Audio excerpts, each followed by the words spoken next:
Welcome everyone to episode 29 of the World Stone Keep. Normally, our next show, episode 30, would be live, but due to the media event this Wednesday, that's just not possible.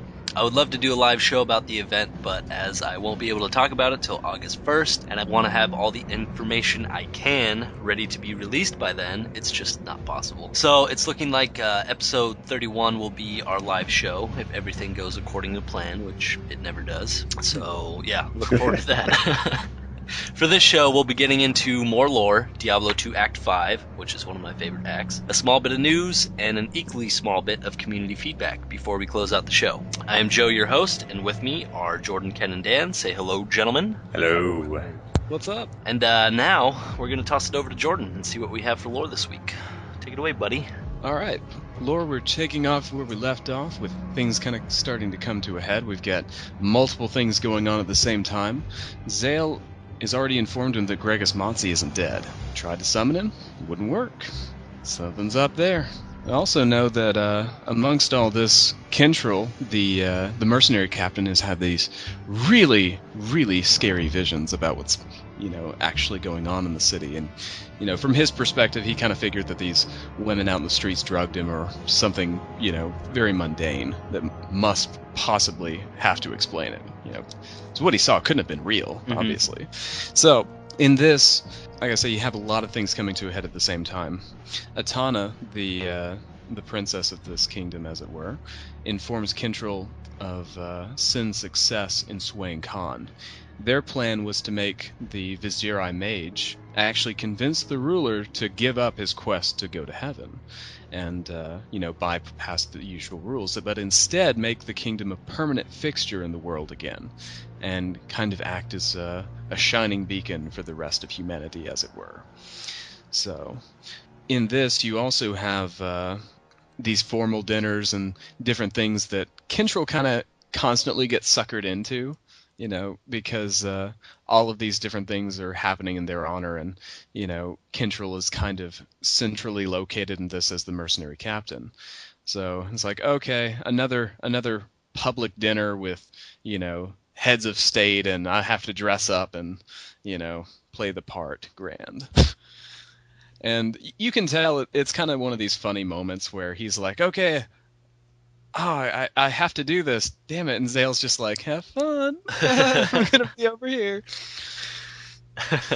So, in the midst of this dinner, you have mainly Sin and Khan talking back and forth about, spell work and that sort of thing and trying to figure out their next move. And, of course, Atana and whole attention is on Kentril, and, they're kind of going back and forth. And Kentril actually asks the ruler, why is it that, they have all these supplies? Why isn't the wine isn't bad, the food isn't bad, I mean, you've been stuck here for God knows how long. And it's like, well, we're kind of caught in limbo, so the usual rules didn't really apply in that respect. And so, we've actually got a lot of stuff stocked up for a while now, as it stands. Is all nice about it. And Sin basically shoots him daggers like, of course that's what it is, you idiot. Kind of back to the conversation. And Kentril, is cutting this meat, and all the food's really good, and his hand slips and he cuts his hand. And he looks down, and all of a sudden everything in the world starts to warp again.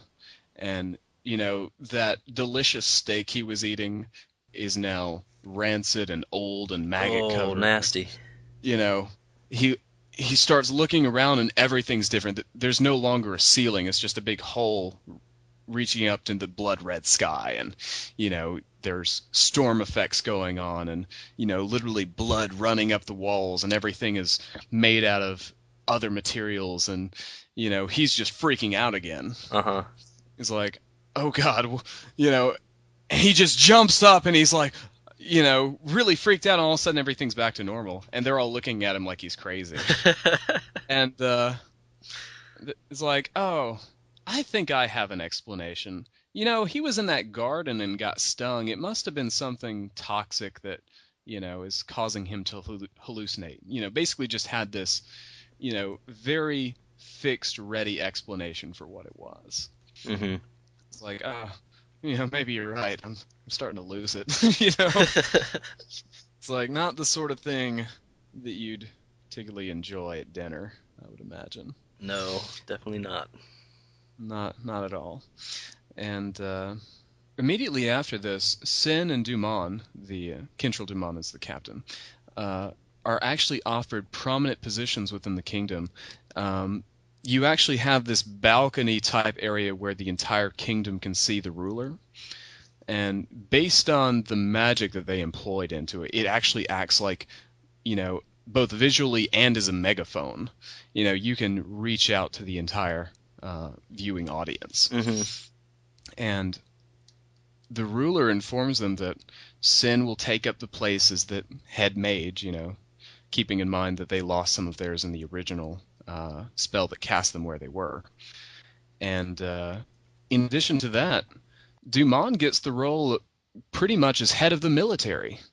You know, he's basically offered the highest position, and as such, he is technically set as royalty. And Nice. with all of the benefits that therein lie, which means he can actually marry Atana, which up to this Ooh. point he kind of figured, no matter what I do, I'll never reach that point because it's above my station. Right. And so all of a sudden it's like, what? You know, Hey, how's it going? it's Did you like hear I got a status change? did you hear I'm, you know, basically the highest position I could ever rise?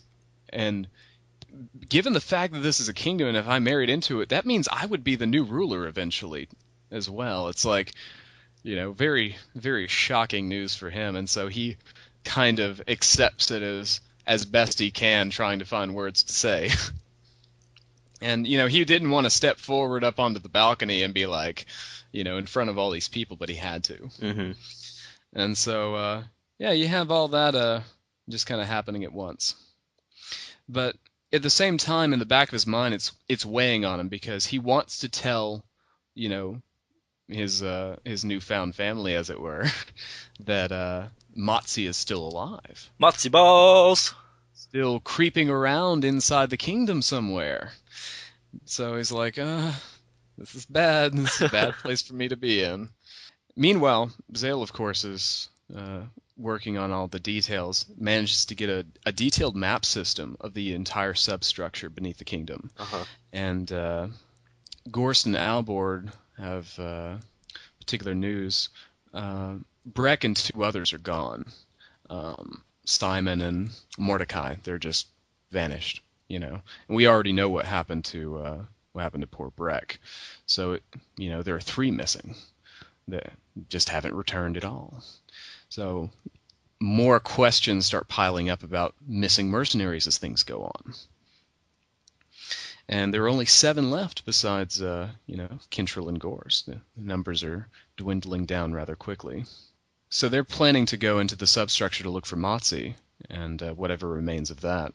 And Kintrell is asking Gorst, it's like, well, look, this is a volunteer mission. I'm not going to order you to go with me.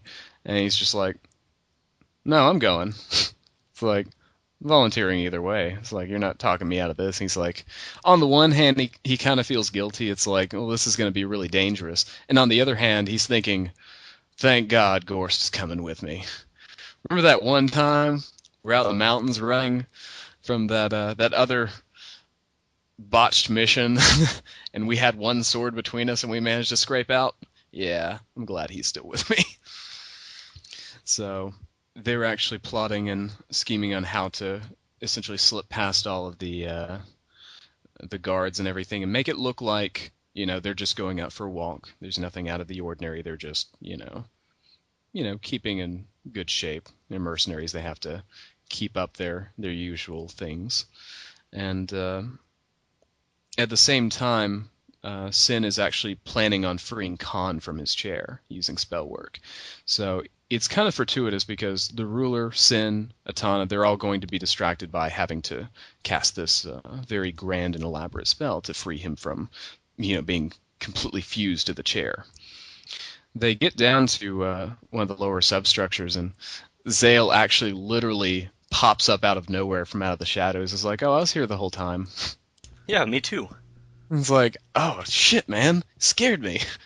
Like, where did you come from? It's like, well, you get kind of good at this sort of thing if you do it for a while. It's like, okay, freaking necromancers.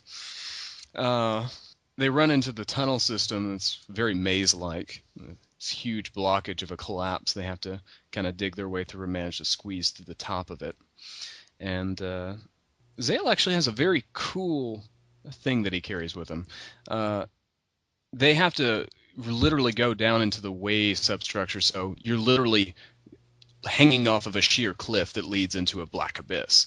But they have to get down to the next level by rope. And so Zale pulls out this little tiny rope, and they're looking at him like, what the hell, dude?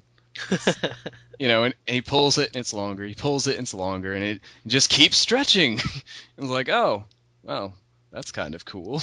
I wish I had a magically extending rope. Must be elvish made.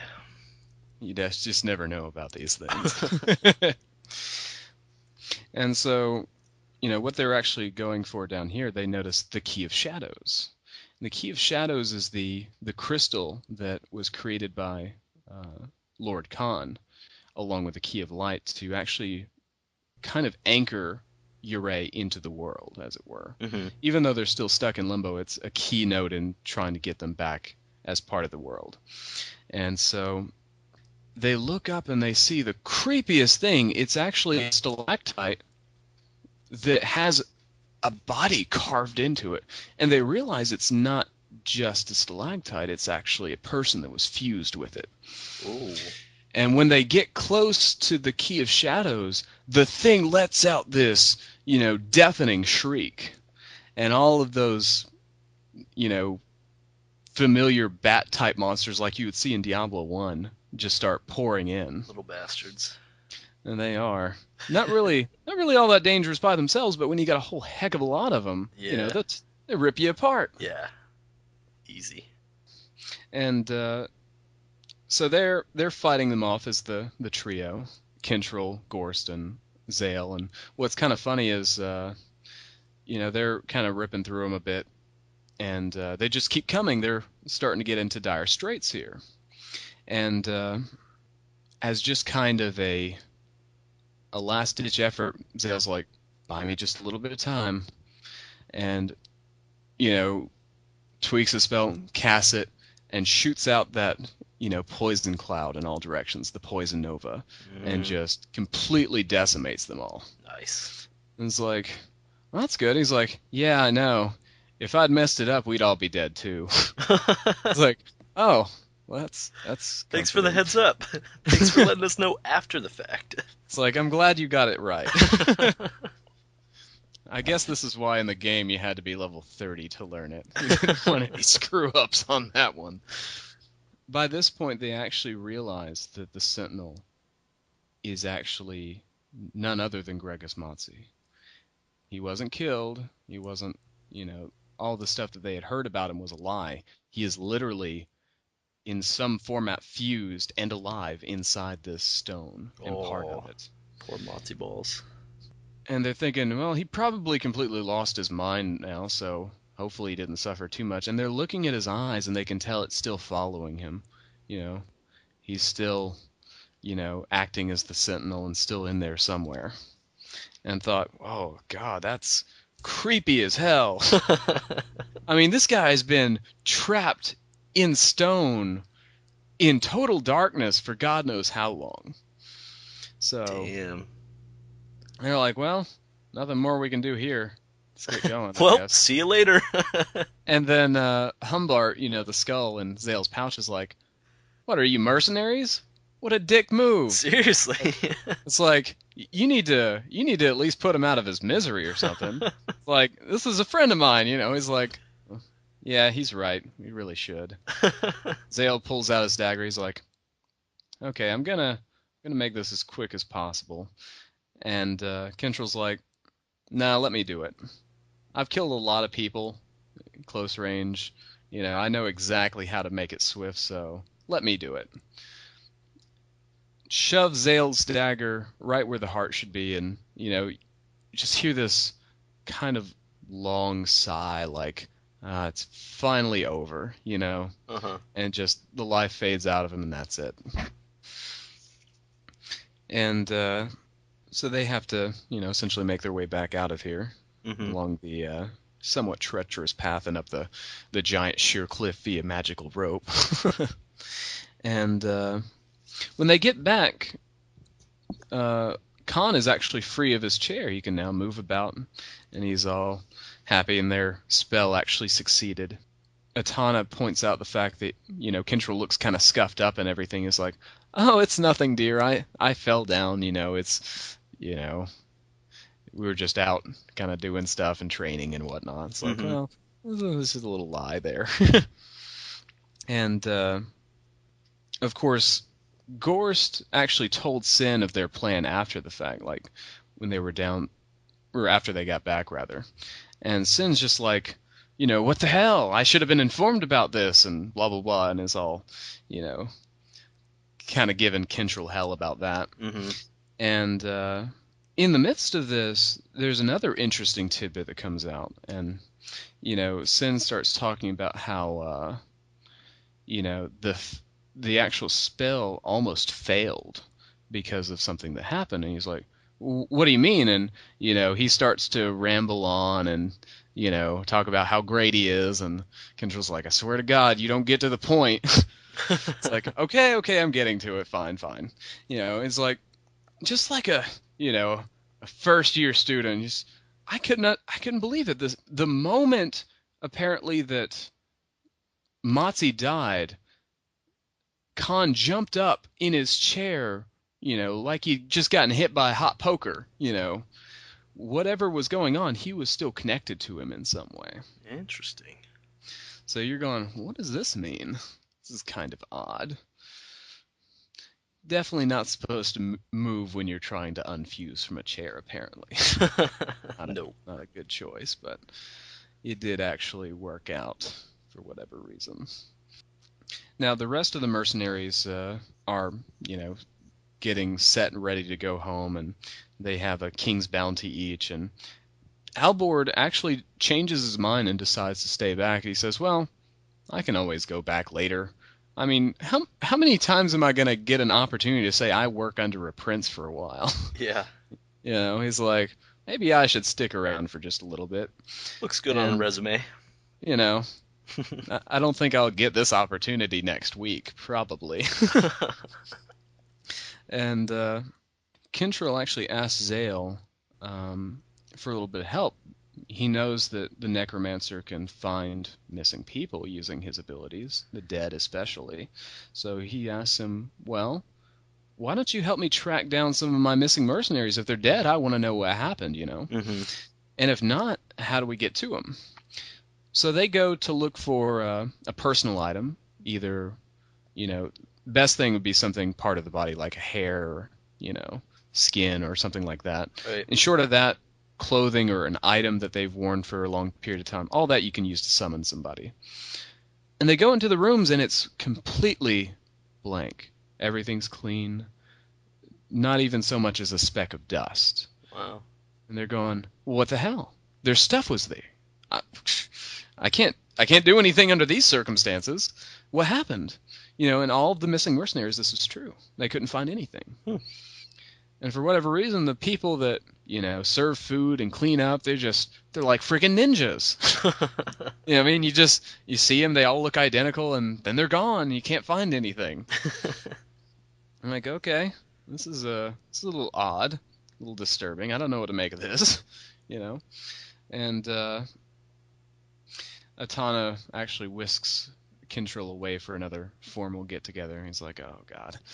Like, okay, I'll be back later, I guess. I have no choice. So this time, Zale decides he'll do a new summoning. He'll summon Gregus Matzi again. He'll go back to the mouth of the sanctum and summon up his shade, because he is now dead. They know that. And things work out just fine. And, the shade comes up, and he's like, okay, you can speak. Tell me what I want to know. And all at once, he just hear a single word. Diablo. and he bursts out into flames, and that's it. He couldn't get any more information out of Gregis Matzi, and literally the stone around Zale crunches in on him and clasps him, and he passes out. Yeah.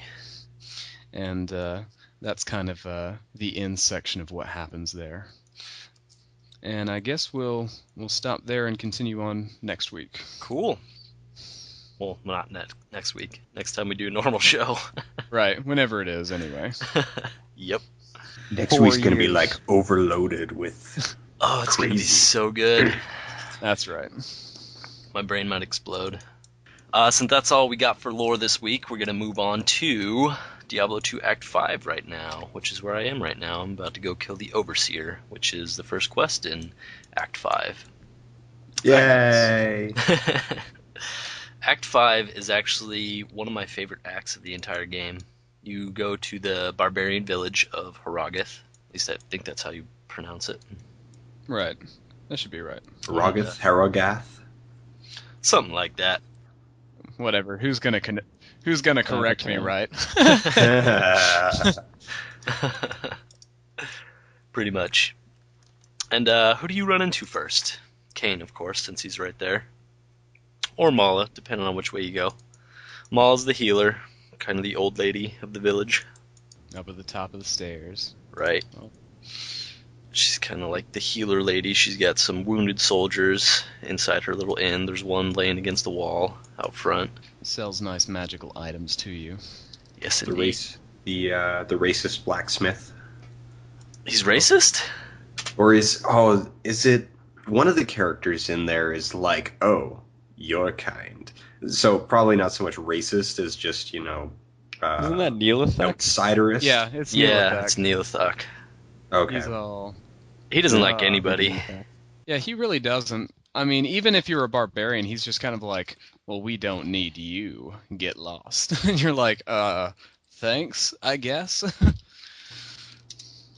He's a pretty jaded, angry character. That's right. And he becomes a little mini-boss later on during one of the quests. You free Anya, and I guess he's the one who trapped her in the first place. So once you free her, she points the finger at him, but he's nowhere to be found. So you got to go find him for another quest. Yeah. In addition to that, he's kind of the gambler guy of Act 5. You go to him if you want to, throw your money away for no reason. And he'll be glad to take it. He'll take it hand over fist. Not think twice. It's not like you need gold anyway. You really don't. I mean, the only thing you really need gold for, generally, aside from the very start of the game, is just repairs. You're Yeah. like, all my stuff's broken. Fix it. Fix it. Larzuk is the town blacksmith. Oh, Act 5, by the way, is what they introduced with the expansion, Lord of Destruction. Oh, yeah. Now, I think we need to back up just a tiny smidge Mm-hmm. to the intro cinematic. Oh, that's right. yeah. Oh, what an epic cinematic it is. I think we just talked about about any of wet those cinematics, myself when I put this disc in the computer and that loaded up. Oh, yeah. It's amazing. All the cinematics for the game are amazing, but yeah, Act 5 is really awesome. Definitely. We see Bale for the first time, and a little lonely guardian of the mountain gets exploded by Bale. Oh, Little And- fat guy. they've got just this great little character moment where he steps out and he swallows, and then he realizes the door is closing behind him, and he runs and tries to like, squeeze "No." back through, and then he's just like, there's just this crap. I'm effed. Well, I guess I better do this. Bale, No turning back now. not welcome here. And it turns out exactly as he expected. Yep. I His like words the- are not well received. We to say the we least. will take your proposal into consideration. Seems your terms are not acceptable. He does Yeah. that. Bale does that crazy little dance thing to cast his spell. Oh it's yeah, so good. he just kind of his eyes He's roll a into little it. bit, and he just kind of rhythmically moves, and his hands kind of flare around, and then all of a sudden you just see this burst of wind shooting up the tapestries going along the outside walls, and you just see this really dark light coming out and just spiraling out and lands right in the center of the guy, and you're like, oh, that's okay. Boom! He explodes. Boom! Like, oh, I guess it wasn't okay. And then Bale laughs and invades the mountain. Sends his army in. Alright, guys. Guard's taken care of. Go ahead. I actually really like the music that pops up in that little cinematic.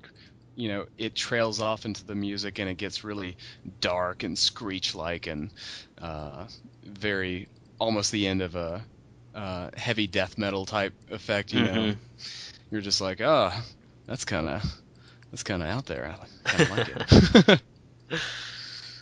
So yeah, after that cinematic, you're thrust into Act 5, and you wander around and meet everybody. That's right, and this is all from basically going through the red portal that Tyrael opens.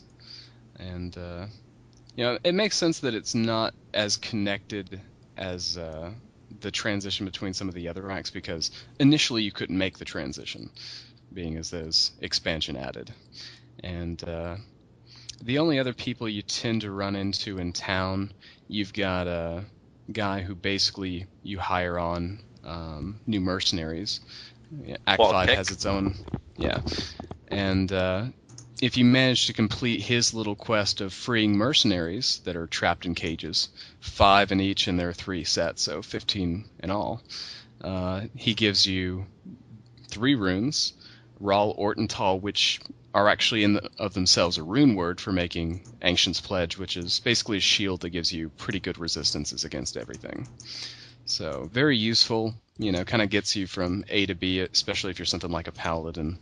Right. Or, you know, I don't know how many barbarians use shields. I never did. That's a pansy way out. And, yeah. You also have Anya, but she doesn't really pop in until later. Until you free her from the crystalline passage.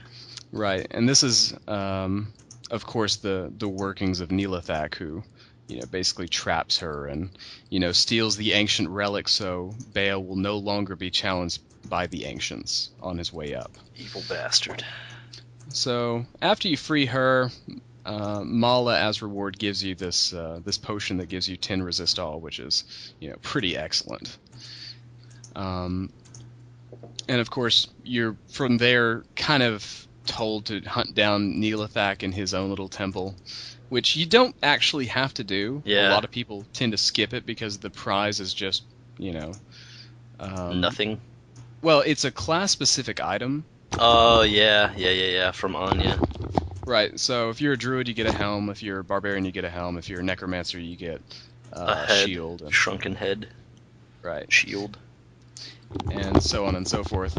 And aside from that, you also get personalization. You can put your name on an item, which, funny enough, they said will not be returning in Diablo 3, since, you know, people have a tendency to put really stupid names on things. Yeah, really. Well, my big problem was like, oh, God, I've only got the one, and so I would save it forever. Yeah. It's like, it's got to be on something, like, really awesome.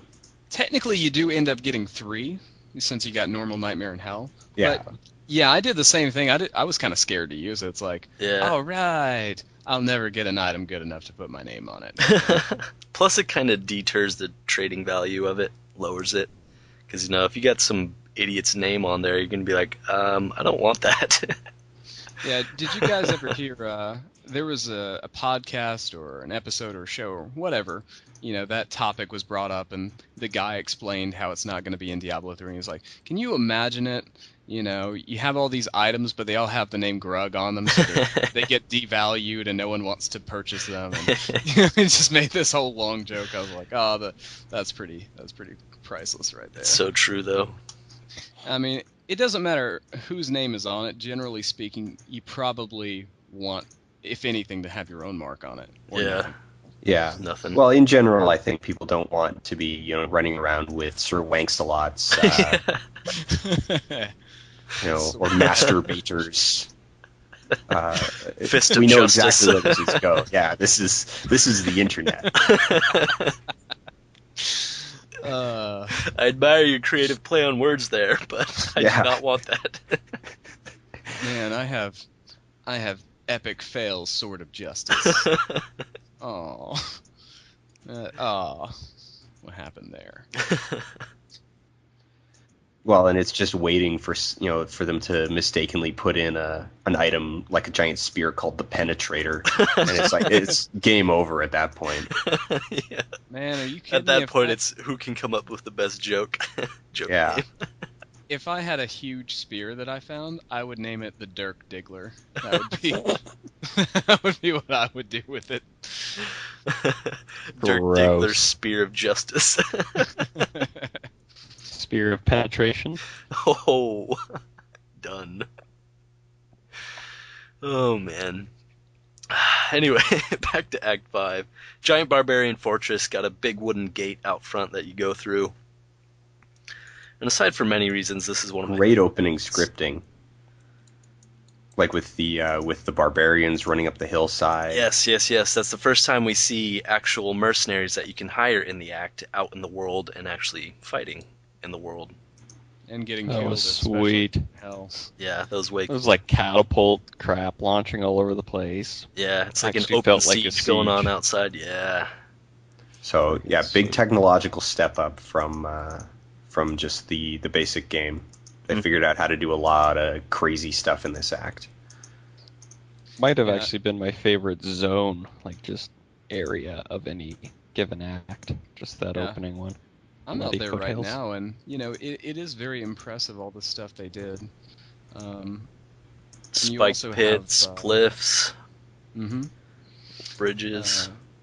You don't hit a lot of the doors and towers and stuff until the next little segment, but Right. a lot of this is just mainly the catapults and the enslaved and the death maulers that are basically like Sunkens from StarCraft 1, where they kind of shoot these spines up through the ground at you. Yeah, those guys suck. I remember getting murdered by those guys so easily, and I couldn't even see them. They were like off screen. Like, what? Where are these red things coming from? I really like their actual design and everything. They're kind of cool looking, but the nice thing is that unlike regular projectiles, if you move in any particular direction, you'll miss it Mm-hmm. if you have good timing. Yeah. Whereas regular projectiles, if it's coming at you, you can still run into it. Or traveling through the ground, you don't really have to worry about that. Yeah. So everything's kind of pros and cons. Another thing I really like what they did with the act is that you're pretty much climbing the mountain until you get to Bale. And so if you go around the edge of a map, you'll see that the environment gets higher and higher. And then when you finally get to the Ancients, whatever, summit, Right, the area summit. yeah, you can go and look off the edge and you see little tiny fires burning in little villages and stuff down there, giving like You're the like- scope that you're really high up there. Like, whoa, I was down there earlier, wasn't I? Yeah. Yeah, down there. it's friggin' awesome. It's one of my favorite Yeah. parts of it. I'm glad Bale wasn't up here sniping me. Game over, man. Dirty Bale. Yeah, so it's kind of funny. The Ancients are charged with protecting the area at Summit, and of course you see this as a throwback in the Sin Wars as well, because the Ancients are the original Nephilim who were charged with guarding, the most priceless artifact in the world, the World Stone. And so the artifact that essentially comes up in the quest line in Act 5 is just kind of a get out of jail free card. Mhm. You can go to the mount and they won't cut you down and embarrass you in front of your friends. So instead it's kind of like, well, no, Bale got it and now you have to fight them. So you're like, oh, I really have to be an epic hero to survive this gauntlet. Yeah, really. Because And you let's do. face it, the Ancients were harder than Bale was. Yeah, they were In a lot of ways, yeah. definitely. I mean, by the time you hit Hell mode, you're like, how do I beat them? They are pretty much super tough. They do a lot of damage. They have different immunities. this isn't fair. Well, and even mean- now, I think they still have some of the old, like, I know I screwed myself over by the whirlwinding one whose name I can't remember. Talik. Talek. Faggot. I like slowed him, and so his whirlwind just hit me like 700 times Yeah. right away, instead because it's spaced out over the path of the animation and not over time. So yeah, that was a rude awakening. The axe chucker, I think his name is Maddock. There's Maddock, Right. Korlik, and Talk. Yeah, Talik. Talek. And they each have their own little special abilities. One has a halberd and leaps across, and Yep, that's Korlik. And then you have your little axe chucker, as it were, who's Maddock, who's basically always just- lightning enchanted. Always. yeah, freaking Yeah. seems like it, doesn't it? And Ah. it kind of seemed like Korlik was always fire enchanted, and Talik might have been fire enchanted and something else a lot of times.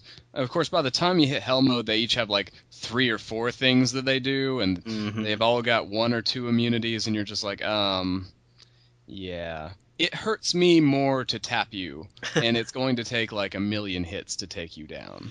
Yep. So, How many times have you guys gotten to the point where like they're almost all dead and somebody opens a town portal and resets them? Yeah. You got like 2 down, the last one's almost dead, and someone pops a TP. too What are many you for me to doing? recall with any pleasure. I decided to block those memories far, far away.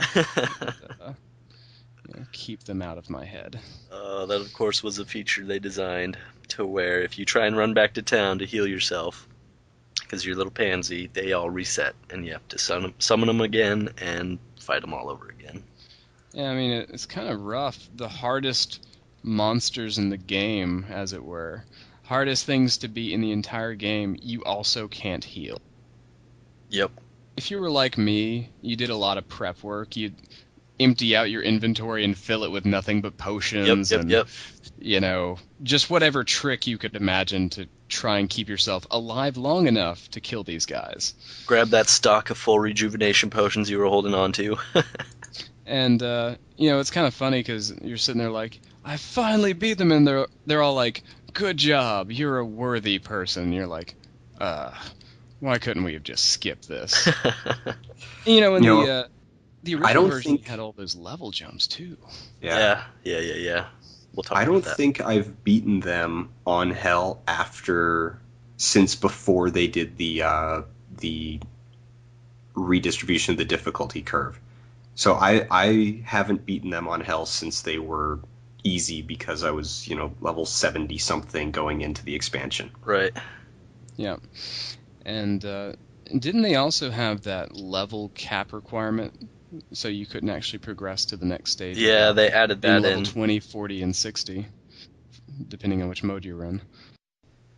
And when it originally came out, you used to get like 5 or 6 levels off killing them. Mm-hmm. Yeah, But, it was great. That I was think in so nice. Yeah. I It was think in awesome. Nightmare, if you were just the right level, if you were exactly level 40, you get like 8 levels. Jeez.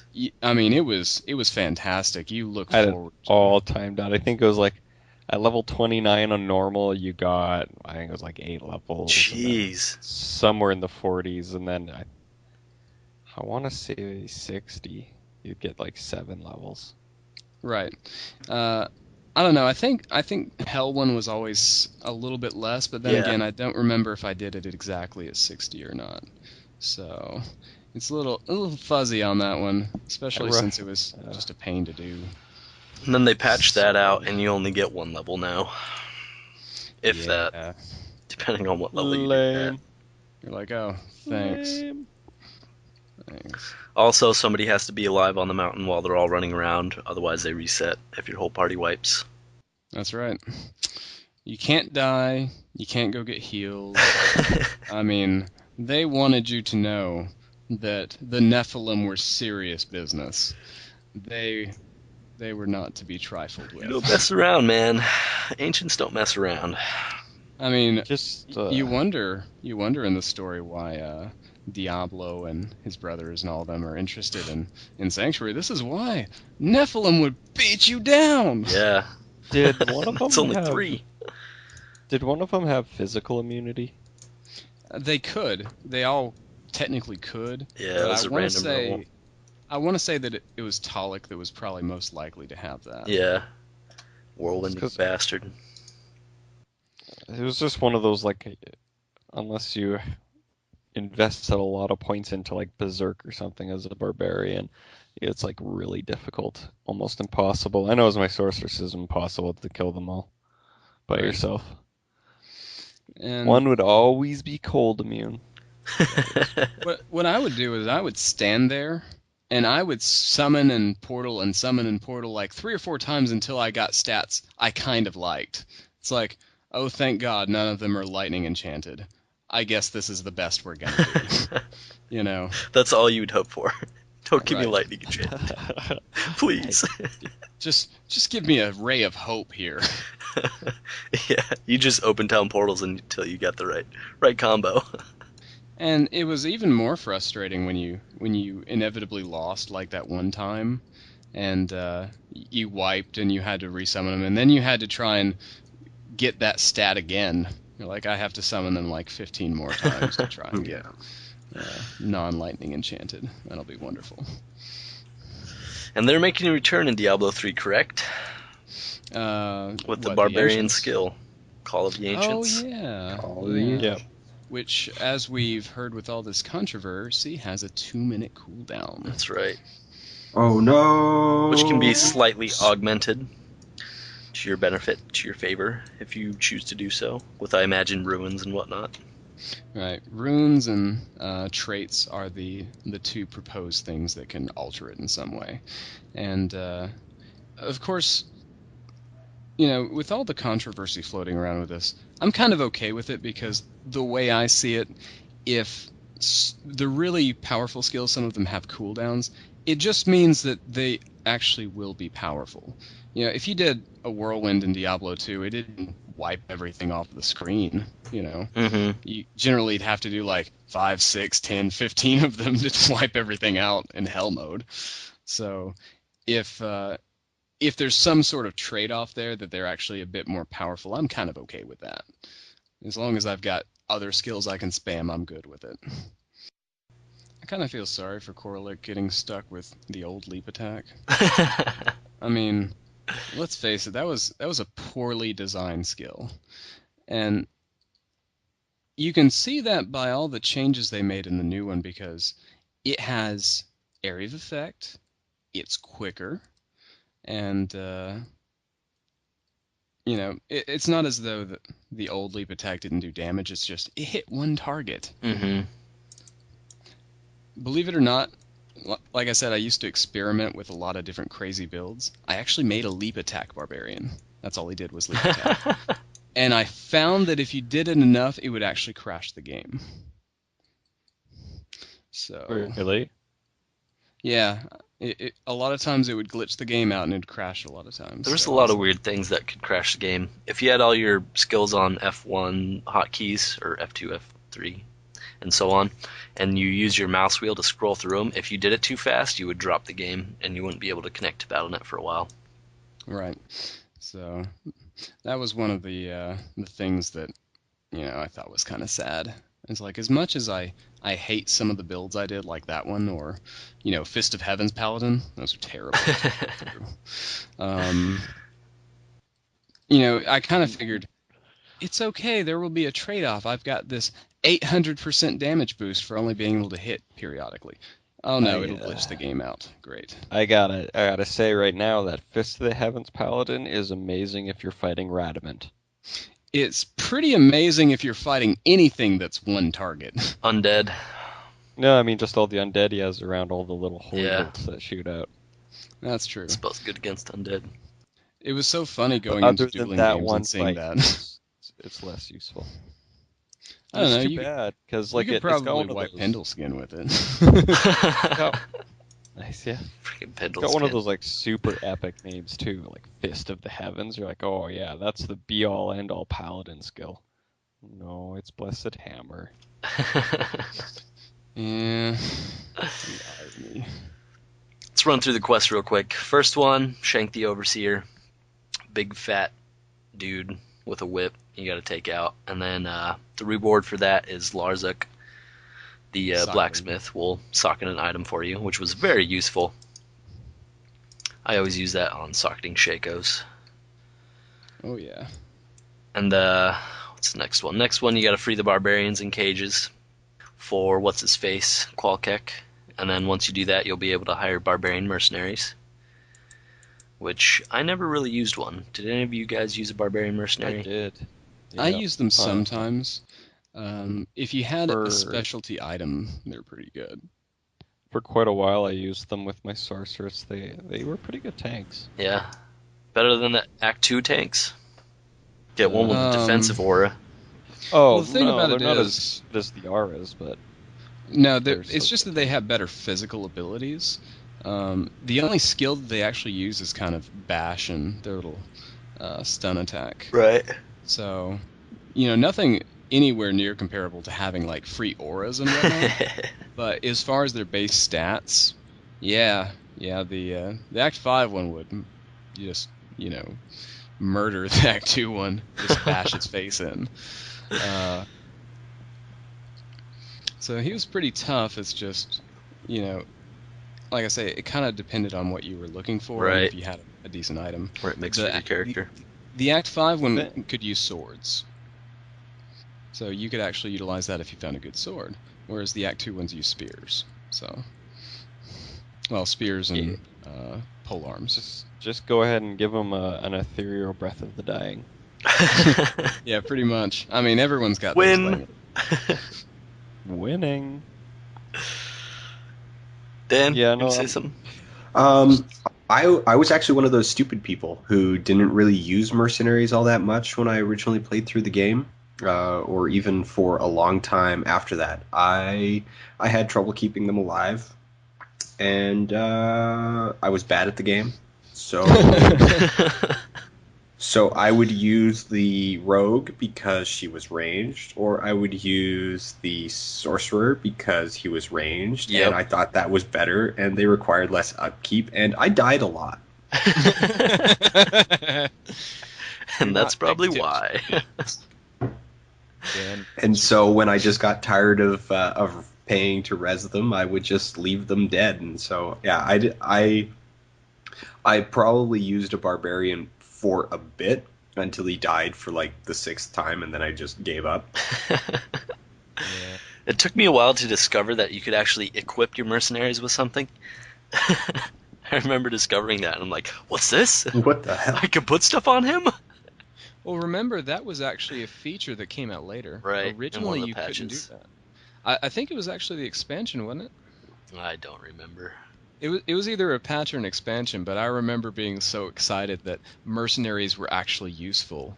I was like, oh my gosh, I can make my necro really powerful now. Yeah, there was actually some huge benefits to that. It was the expansion. Okay. And Quest 3 was the one where you free Anya, and the reward for that is you get a scroll from Mala, which Mala, is the right. healer, which ups all your resistances by 20, I Oh, believe. Which I felt during so cheated. 10. I Oh, sorry. felt so cheated when I got that because, like I said, I was kind of bad. So I'm like, just resistances. Meh, what a waste. It was all about skill points and levels. Yeah. Where's my skill points? Higher armor Oh. and more damage. game at such a good I don't know, like just the random items I collected up to that point, I was always just barely in the minuses, and whenever that happened, it just put me into the positives. I'm like, oh, good, I'm not taking extra damage from those sources now. Yeah. Yeah. That was one of the essential quests you did if you were rushing a new character. You had to do the Anya one to get the resistances up. Because every time you go into a harder act, or harder difficulty, I mean, normal, nightmare, or hell, it would drop negative by like 20, I think. Each one was significantly more so. I think, by hell it was, You were in negative like the minus 100 60s or something like that. I don't know. Somewhere around there. It was pretty ridiculous at Well, any you were rate. at like minus 100 if you had no resistances and no quests Right. know. So it was like 0, 50, and 100. Yep, so there's that. And then Quest 3, kill Neolothok. Get yourself a free item that generally sucks. Yeah, pretty much. As all the quest rewarded items generally do. Made me very sad. Just a rare, not a unique or anything. And that place is vicious. That place Yeah. has the Labyrinth. hardest hitting monsters in the entire game in Hell mode. Not to mention Neolothok's corpse explosion. Dude, Yeah. It's not very nice. that's such a bitch. And a lot of there's a bunch of things that are either translucent or semi-invisible or just hard to see or tiny, or they shoot like really tiny projectiles at you. Right, they'd actually throw in the quill rats a lot in that place. Once you hit Nightmare in Hell. Like I say, the really bad thing that happened once you hit Hell mode, you'd run into these tomb vipers, and their special ability they shoot out of their tail was basically poison javelin. But it hit so hard that if you were actually running through it, I had my barbarian like level 95 or 96, maxed out battle orders, had tons of life, had 90-something resist to poison. It would still pretty much insta-kill him. And I was like, this doesn't seem fair. No, hell is not fair. Hell does not care. All of my resistances in life and everything are all for nothing. Pretty against much. those things. If you were just standing there and it hit you, it wasn't so bad. It's if you were traveling through it that would insta-kill you. Mm-hmm. So there was a matter of skill to that. It's just that I used a Frenzy Barbarian, which was very bad for me. I was running so fast, by the time you realized it, you were instantly dead. Done. And then we got the fifth quest, Rite of Passage, which is where you kill the Ancients. And then the last one is Baal, Eve of Destruction. Of course, Baal doesn't give you anything as a kind of a quest reward other than the title of beating that mode. Right. And the awesome cinematic of the World Stone and, being destroyed by Tyrael. Hopefully the off chance that you get a decent item from his drop. It's always weird. It seems like the first time you kill a boss, they'll drop something decent, and every time after that, not so much.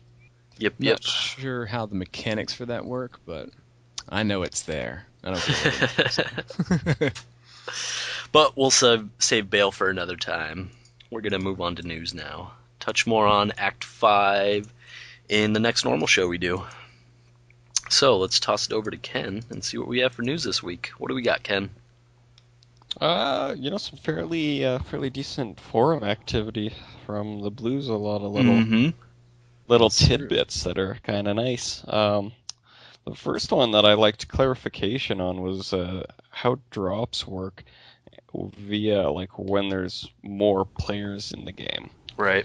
So the blue quote from a while ago kind of made it sound like it was the way in Diablo 2 where if there's more people, the percent chance of better items dropping went up.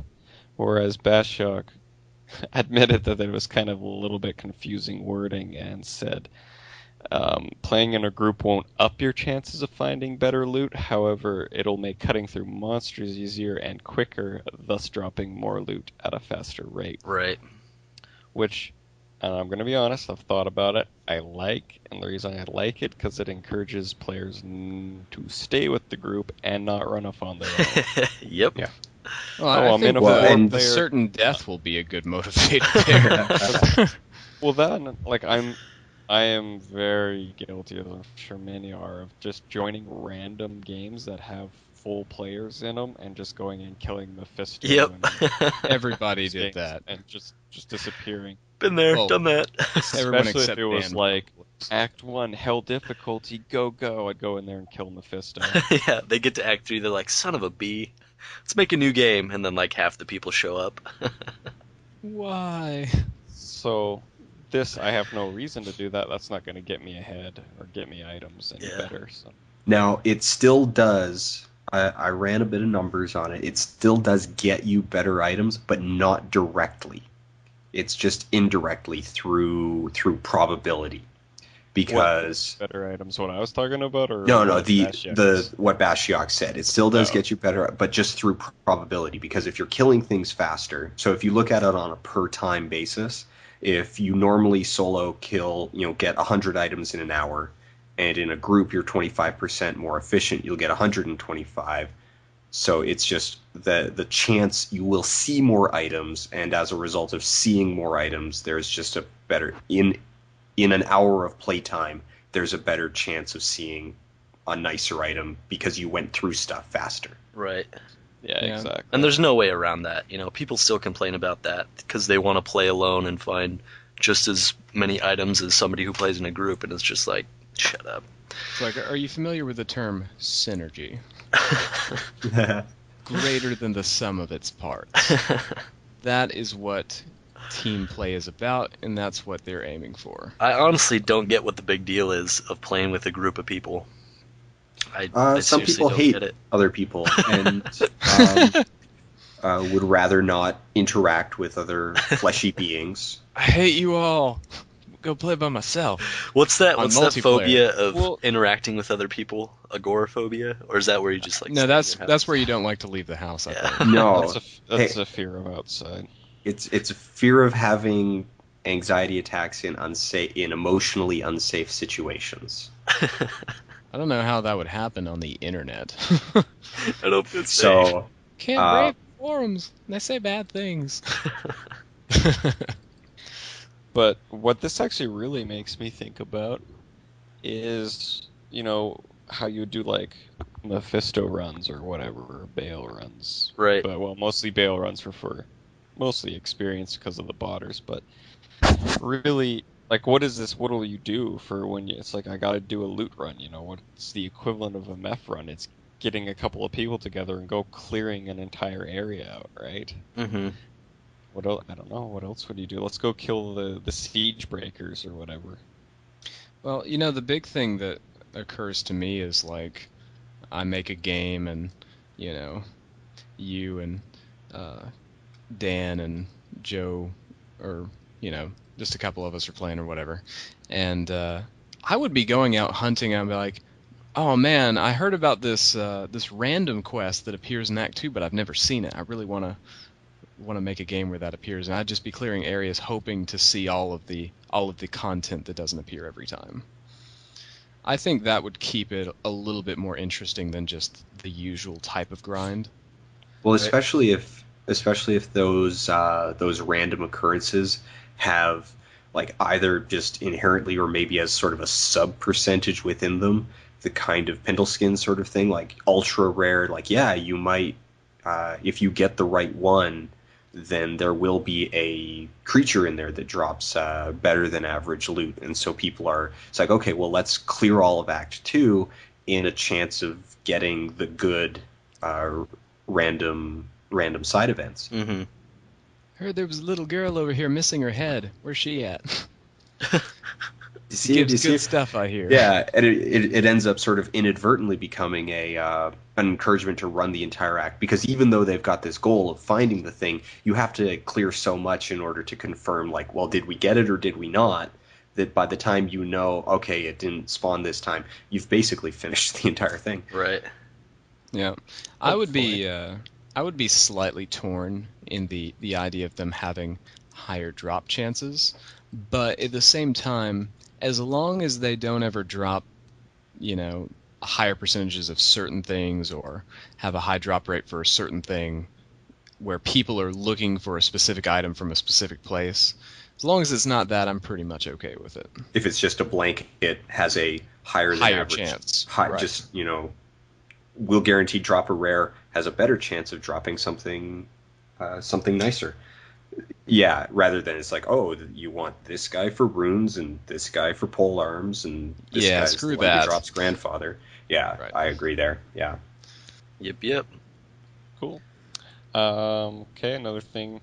I think I already knew this one, but there's no mailmen in Sanctuary. Yeah. There won't be mailboxes. You don't mail stuff to your other characters. You have a shared stash. That's how you do that. I didn't hear about this one, but I mean, I kind of assumed. Yeah. Yeah. That'd be interesting Or- if there were like mailmen running around and you can kind of like kill them and intercept people's mail, steal their stuff. Well, they Oh, have those. They're those special monsters that carry the sacks with them, and you get I to kill would- them before they disappear. Okay, you have to suggest that on Wednesday, Joe, that they rename the treasure seeker to the postman. That would be fantastic. And you can hire stronger mailmen, but they cost more to deliver your mail, like the more hardened warrior. So it has See, a better this chance is- of survival. Every This is time well thought out hit, they money drop some sink. of your items. You can use the mail service, but there's a chance you're going to lose your mail. So there's a Because risk. another player might, whenever you use the mail service, a treasure seeker spawns in someone else's game. That would be. If he gets away, your stuff arrives. But if they pop him, you lose your stuff. like I only send mail in hell mode. So yeah, no mailmen in Sanctuary. Yeah. I'm not actually sure what this next point is. The D3 Merc from San Diego. Oh, merchandise, yeah. As you know, Merchandise. San Diego Comic-Con is going on right now. Is it like 3 days long?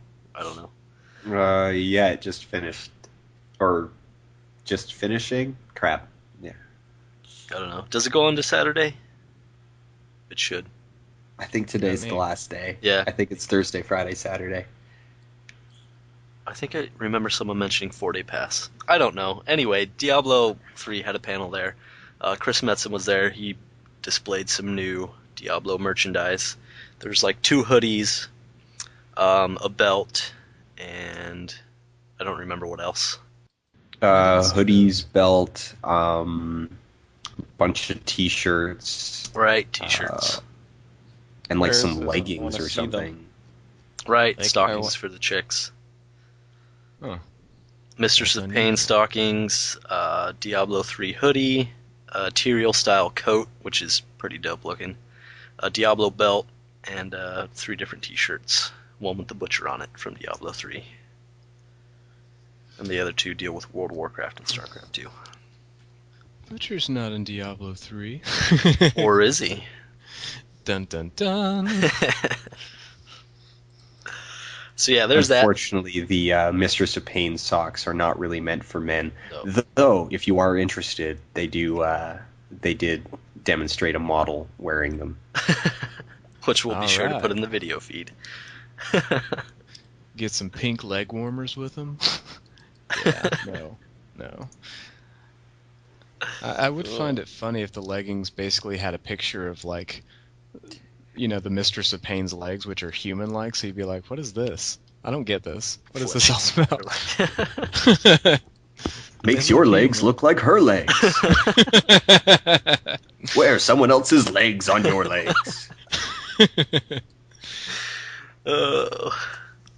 So this next one is actually this is fairly exciting. The next conference call is August 3rd. Right, which is 2 days after the NDA is lifted.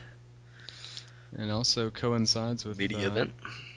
The projected date for the beta possibility, since we know it's between those monthly time frames. Conspiracy theory. Sign I'm up beta. so horny.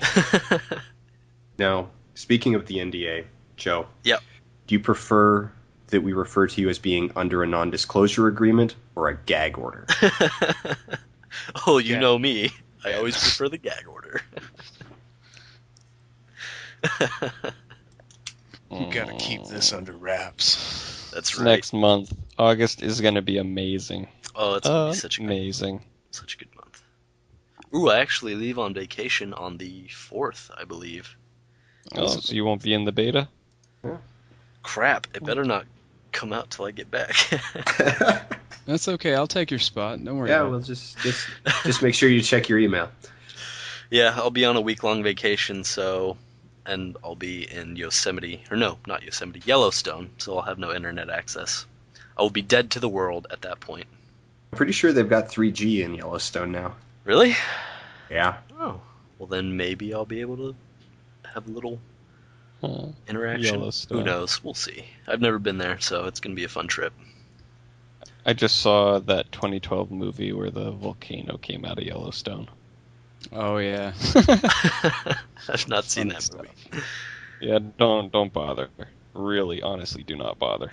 I wouldn't bother either, quite honestly. What else we got? Okay, we got Oh yeah, the this is a media little event. thing I want This to. is your thing. Yeah. So we've been getting questions from people that they want me to ask at the media event Q&A. And so rather than sifting through all of them and deciding ranks and whatnot, I'm just going to throw all of them up on a poll on the blog that everyone can vote on, which questions they want the higher priority on, so that I will go in whatever the poll decides, whatever the community wants. Because it'll be a group Q&A session, so I probably won't get to ask all of them. So priority questions will take the front. And I'll probably have that up by Sunday night. Sunday night I'll have that up on the blog. So if you want to stop by there and rank the questions, that'll be cool. All right. Cool. All right. We got some new info on follower abilities in the August issue of PC Gamer. That's right. They went into more detail about their skills. Scoundrel, level 10 abilities, dirty fighting, throws dirt in an enemy's face, and scrambles in an attempt to wedge the player between him and danger. Bandage, a straightforward heal that Lydon will use when you're badly injured. Scavenge, passively increases your chance to find gems and ruins while adventuring with him.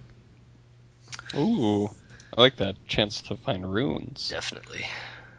The Templar, level 15 abilities. Inspire, boosts passive regeneration of your mana stat. Wizards, Arcane Energy, Monk, Spirit, Barbarian Fury, etc., and so on and so on. Intervene, when your health gets low, Cormac will taunt all enemies near you for 8 seconds. Tribute, increase all gold you pick up by 20%. Ooh. Oh man. And then the Enchantress, level 20 abilities. Energy Bomb, damages enemies near the player and also heals you and gives you lifesteal for 15 seconds. Nice. Guidance, passively increase your chance to find magical items, making Arena the perfect companion for loot runs. Energize, instantly replenishes your resource to its maximum amount. It sounds like they set it up to where each one would have their own little benefits as far as finding stuff. Dang. Right. I don't know. I I'm wonder such a if greedy lifesteal's player. gonna work on spells. I don't know. It never did in Diablo 2, which sucked. Well, considering they just said the energy bomb gave you life back, it seems pretty plausible. Yeah. Yep, so there's that. I was reading that all off of INC Gamers, which I'll link to in the show notes and Sweet. down below and so forth. And is I'm that all just thinking about the massive just doom bombs that you can drop with Energize. It's like just unload everything. Nice. Destroy everything. Remember, we covered Energy Bomb in a previous show and how in the interview they said it's actually cast when you reach a certain hit point level, and now it makes a bit more sense because she'll actually be casting it to restore your life and give you more life as you're using abilities. Mm-hmm. And I think this probably also has a 2-minute cooldown, given the nature of the effects and all that. Right. And I think that was well known way back when. It's just, actual player abilities weren't so much. I almost think that since the chick stays far back, should probably actually, or hopefully stays far back, be useful in Hell just for the 20% gold increase. Yeah, I was just saying, just imagine it. You have a whole subgroup of people playing Diablo 3. They're like, "Get out of my game! I want 20% extra gold." Like, oh, that'd be kind of sad. Well, I mean, even just thinking about the fact that how much effort would it take to keeping a follower alive in hell Mm-hmm. versus just going through it faster with one other person. Right. I'm not saying it's a good idea. I'm saying people probably There will try be and do it. yes, there will be that subgroup. There will be that splinter group. Yeah. It will be hilarious. Is that all we got for news this week? I believe so. Useful stuff, yep. Yep, alright. That means it's time for community feedback and or questions. First little bit we got comes from Melik on the blog. What are the plans for the World Stone Keep after release, assuming Ken doesn't go comatose from lack of sleep? No, I actually had to go look at the blog to see if that was actually what the guy said. It sure is. No, he's got a very valid point there. Nice. Assuming we all don't go comatose from lack of sleep. My plan is to take up methamphetamine. Just stay awake for weeks at a time. Yeah. I'm gonna That sounds go healthy. I'm gonna go the cocaine route on this one. Ken's gonna splurge. Yeah. You know, I'm a health nut, so I'm just gonna load up on energy drinks 24/7. Yeah, because those are so healthy. so much better. Yeah, what do you think would happen if I did, like smoked a crack rock, did some cocaine and then Meatball. like some like high-powered energy drink. I think you made that. Heart attack is I'm is no like I'm no expert, but that sounds like death to me. I was gonna say, I don't know. difficult autopsy as they try to figure out which one killed you first. I'm thinking I could probably handle it because you guys remember I'm huge, right? Like I'm a big guy. Oh, that's right. Man, I'm huge. Well, I think we discussed that in one of the first shows, that just how massive I am. Think big and then go bigger. That's Ken. I think you'd just end up screaming at your computer for your mouse not moving fast enough, and then you'd punch your screen and like throw the monitor out the window and then run out into the street. Crush your mouse into dust. Naked. We'll take a shot of it and have a little caption on it. It'll say, "Another one bites the dust." Yeah. Yeah. Indeed, the crushed, destroyed, decimated mouse of Ken. Don't But meth in Diablo. as for the answering the actual question, well, I know I'll definitely have video footage of me kicking some serious trash. Yep. We don't have a set game plan yet, but it's my intention, and I'm pretty sure everyone else's, to keep going with the show.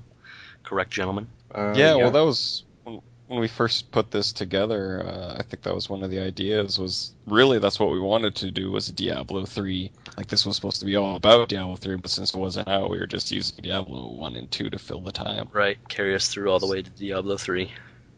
That's right. So. And so we'll probably add some new segments. As of what those will be yet, we're not sure, but they will involve some video work and stuff like that. Ideas will come. I'm not too worried. A let's play. We'll do a let's play. Let's play? Yeah. Have you not seen LPs? No. I don't know. Oh, I'll tell you about it some other time. I'll send you some. I'll send you some LPs to watch. All right, sounds good. I look forward to it. Yeah, assuming I already have law doesn't get passed. the newest version of Camtasia waiting on my computer for me to get my hands on Diablo 3. And you'll be wanting to watch What's my Camtasia? footage, which it's a video capture program. Oh. One of Look into the that. expensive ones. At least the version I got was apparently supposed to be expensive. But I can tell you right now that I am a hell of a lot better than anyone else from other sort of situations, if you catch me on the road. Nice. I'm picking up what you're putting down, as they say. Yeah. So you'll want to watch the World Stone Keep footage. Yes, and yes. Someone suggested a while back that we form a World Stone Keep guild when Diablo 3 comes out, and if Diablo 3 supports it, we're all for that. Possibly event server as well. So we'll see. Before we move on from the topic, probably bring this up. This is news that popped up beginning of July. Anyone heard of Bill S-978? Nope. Yeah, it was a new proposed bill in the U.S. which would make it illegal under certain circumstances to share videos of copyrighted material over the internet. The problem is that it appears to also make it illegal to upload videos of games, such as Let's Play and speedruns. Oh. So, if any of you see any information on this, and I'll try to get a link for Joe to post, sign off on all these things Well, and try and get this thing shot down. From what you just said there, it doesn't affect me because I'm in Canada, so they can just suck. Yeah. Yeah, Let's well. just go through Canada's proxy.